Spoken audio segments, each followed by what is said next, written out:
Docteur Néné Diallo, vous êtes du département de santé de VIH à Africaire, à Washington. Bonjour. Bonjour. Alors, on est à quelques jours de la conférence de Vienne. Qu'attendez-vous de ce rendez-vous biennal?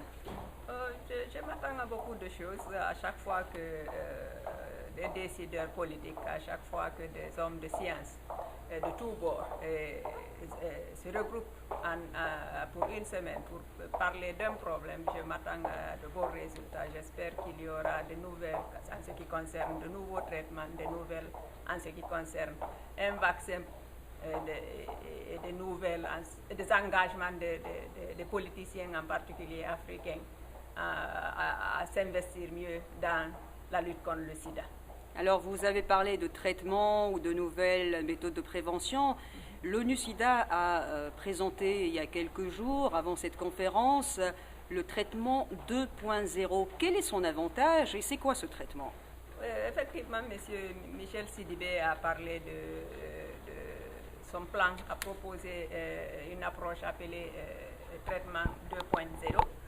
Qui consiste à premièrement, encourager la recherche et le développement d'un médicament qui est plus facile à prendre pour les malades acidatiques, c'est-à-dire par exemple en une dose, ce qui aiderait énormément pour que l'assiduité avec le traitement, car ça c'est un gros problème actuellement, quand le malade commence le traitement et il ne le continue pas parce qu'il y a des effets secondaires ou parce que ça demande trop de prise, ça crée la résistance. Et la résistance aux ARV conduit à un taux plus élevé de mortalité, bien sûr, mais aussi à la transmission d'une résistance passive aux nouveaux infectés.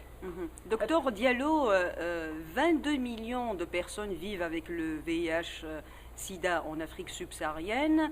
Cette zone et le continent restent des plus touchés. Comment expliquer cela? J'explique cela par plusieurs facteurs. L'un d'entre eux, c'est un facteur économique.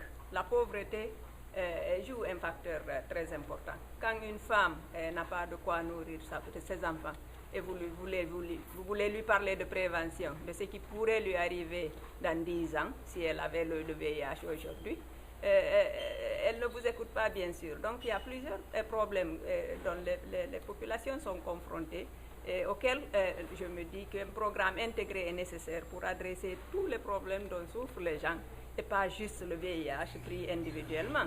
Mais vous parlez de programme intégré, c'est-à-dire la prévention. Qu'est-ce qu'il faut faire concrètement?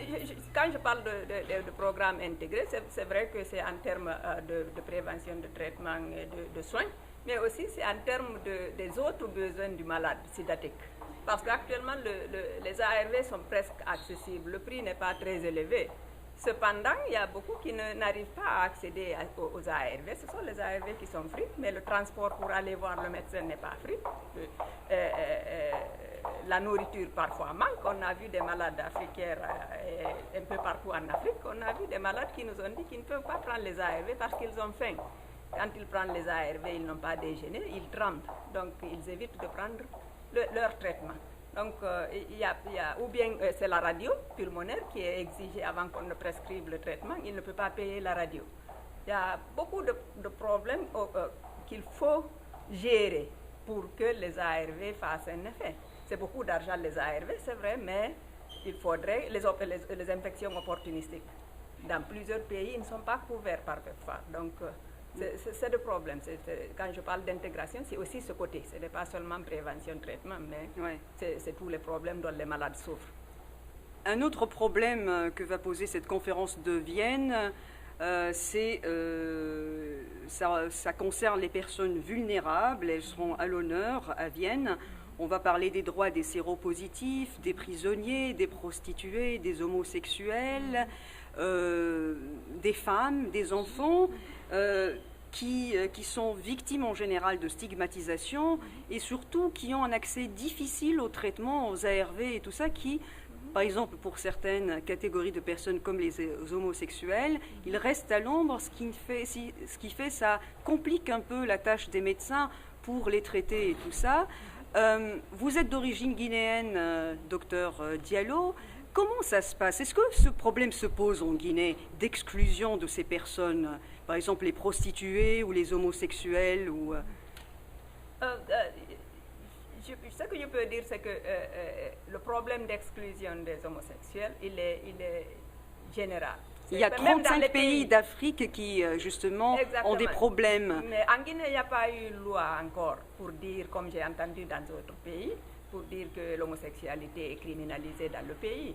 Mais culturellement, ce n'est pas accepté par la population. Et je me dis que ce serait difficile pour un homosexuel de sortir en Guinée ou un pays africain. La Guinée est à majorité 85% musulmans, et dire qu'ils sont homosexuels. Ce qui se passe partout, et même ça, les États-Unis et les pays développés sont passés par là.